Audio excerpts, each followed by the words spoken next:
with Weston and Roxy, who are the father and son that own and operate the Jefferson corn stand. So when was the corn stand created? What's the story behind that? That's actually a quintessential great story, I feel. So my grandmother lived in that house over there, and we had this land here. Okay. And when I was about 12 years old, she was freezing corn for the summer, and we were at a farm, bought some sweet corn, and was trying to decide whether to buy 100 ears to freeze or 200 ears. And she said, well, I'll tell you what, we'll buy 200 ears. You sit out on the picnic table and sell it while I do the first 100 ears. And if you don't sell it, then I'll freeze that too. So I sold that 100 ears and I made like $3, and I thought I made so much money. And I asked my grandma if we could go back the next weekend and do it again. So she took me back to the farm and bought some, and it just materialized from there. And for a while we grew our own sweet corn, grew our own produce, and then as things moved on, with getting busy with kids, and I have 3 kids, he's the youngest of them. Life changed a little bit, so we stopped growing our own, but now we work with local farms to get produce and offer really an outlet for them to have a place to sell. We have a farmer nearby, 2 miles away, that brings eggs up to sell. We worked with one farm, a large farm, for many years, getting a lot of produce from them. So it's been fun. That's great.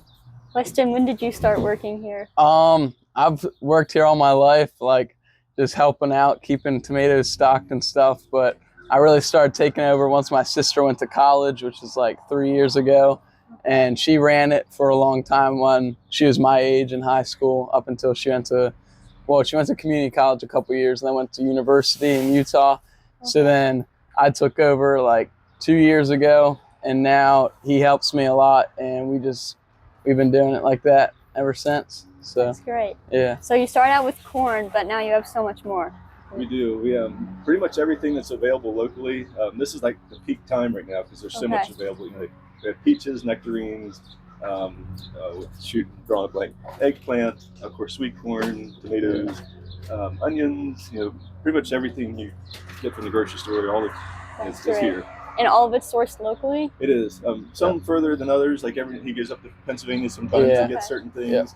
But especially like right now, there's so much available locally that we try to create a market so that the local farmers can have a place to sell too. And it makes it convenient, so we have fresh produce coming from right here in Frederick County. Yeah. So. How has it been working father and son together?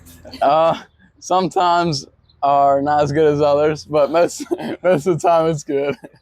Yeah, it's fun. That's one of the things that kept us going, because I did it through college, and then my younger siblings did it through their college, and then the great thing is it gave the kids a place to work, and then we still had family time, so we're here working together, but they still have a job where they're actually making money on their own. They spend the time out here by themselves, and, run the store, so to speak.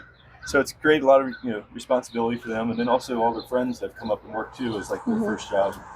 For many people who had a first job, one of the things I'm proud of is some of the places people who worked at the corn stand have gone. There's one's a PhD biologist now. Another one is a meteorologist, I think, out in Minnesota. So it's been neat to see the kids that come through here and what they've done. This being the first job and where they are now. That's great. You guys are open seasonally. So what months of the year are you guys open? We open end of June. Like once in June, we bring corn up from the shore, because corn doesn't really start coming in till like July around here. Okay. So then that's when we open up, and then we close around middle of August, and we'll do weekends till like September, because most of our helpers are in high school, so they gotta go back to school. So. How does the available produce change throughout those months? When we first open, we start out with just the basics like tomatoes and corn, and then a couple weeks later, once the corn starts coming local, then peaches start coming in as well. And then now blueberries, we just got our last batch of blueberries, so they're out of season. And then soon we'll be going into apples and stuff. That's great. Yeah. So apples kind of finished the year. We end the year with pretty much get down to just corn and apples. Yeah. So, but then there's a lot of squash too, like spaghetti squash, and a lot of squashes start coming in, butternut and all that. So nice.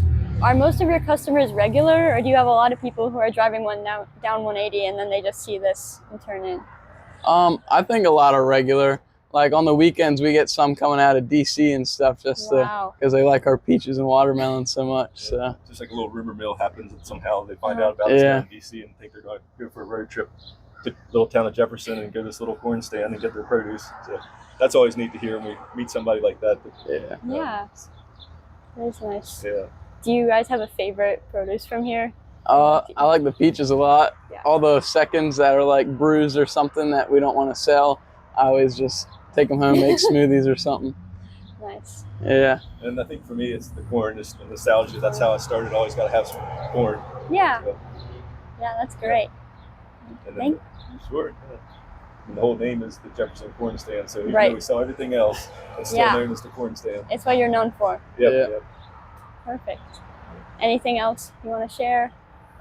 No, we're just really, I think, excited that the community really supports it a lot. And then with that, all the kids that come up and help out, it gives them a chance to make some money. And then I think how the community has supported all the kids that work here, it kind of goes both ways. We offer them good produce, and by them coming and supporting us, it gives a lot of kids their first job and make some money, put some money in their pocket. So we really appreciate the community support and helping us keep this going. Yeah. Nice.